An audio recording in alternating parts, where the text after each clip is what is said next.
Some people walk into a room and instantly make 10 new friends. Others walk into a room, see 10 people, and immediately want to leave. And then, there are those confusing folks who can do both, depending on the day. Today, we're talking about extroverts, introverts, and ambiverts, and the truth you probably didn't expect. Spoiler, you might not actually be the type you think you are. Extroverts, the talkers, the energizers. Extroverts are powered by people. Imagine them as human solar panels. They charge in the presence of others. A party, a cafe, even a Zoom call. Anywhere there's interaction, they light up. But here's the core trait. Extroverts love talking, not just casual talking. Talking is their playground. They'll chat with strangers in an elevator. They'll strike up conversations with the Uber driver. They'll even talk to Siri when no one else is around. Psychology says their brains are wired to respond to dopamine more strongly. That's why they enjoy new experiences, conversations, and social stimulation. It literally feels good. But it's not all fun and games. Extroverts can sometimes overcommit. They'll say yes to everything. Parties, brunch, road trips, even events they don't care about, because the idea of missing out feels worse than exhaustion. And exhaustion comes fast. By Monday, they're curled up in bed, binging Netflix, wondering why their social battery is on low power mode. Extroverts don't just talk too much. They could narrate an entire movie out loud during the movie.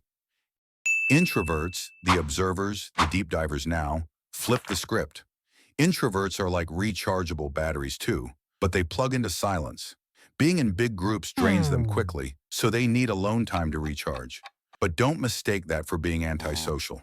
Introverts can be funny, engaging, even loud when they're with people they trust.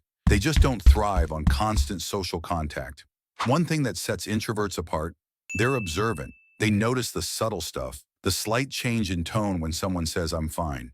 The way someone looks at their phone to avoid eye contact. They pick up details others miss. And yes, sometimes they use their phone for no reason at all, just scrolling, not even texting, because holding a phone is the universal shield against awkward conversations. But here's the secret power of introverts.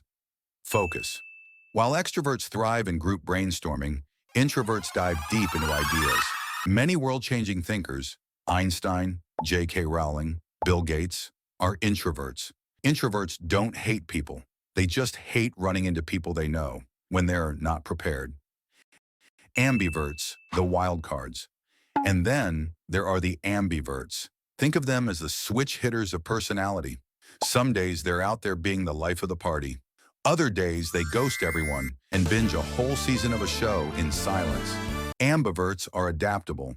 In a group setting, they can talk and lead like extroverts. In one-on-one conversations, they can listen and reflect like introverts. It's like having a personality dimmer switch. You can turn up or down depending on the situation. Most people actually fall here, not at the extremes. That's why you sometimes think you're extroverted when you're hyped up with friends, but the next day you're hiding under a blanket ignoring calls. Their strength? Balance. Ambiverts can adjust to fit the moment. They're often great leaders because they know when to talk and when to listen. Their challenge? Confusing themselves and everyone else. Friends will ask, "Are you coming out tonight?" And they'll say, "Maybe," then still show up. Or not.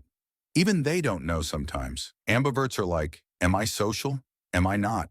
Surprise! It depends on how much coffee I've had. Here's the twist. None of these types are better. Extroverts shine with people. Introverts shine in reflection.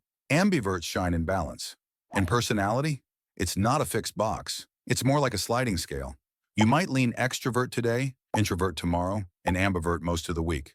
Sleep, stress, even caffeine can nudge you one way or the other. So next time you label yourself, remember, it's not permanent. You're not stuck in one category.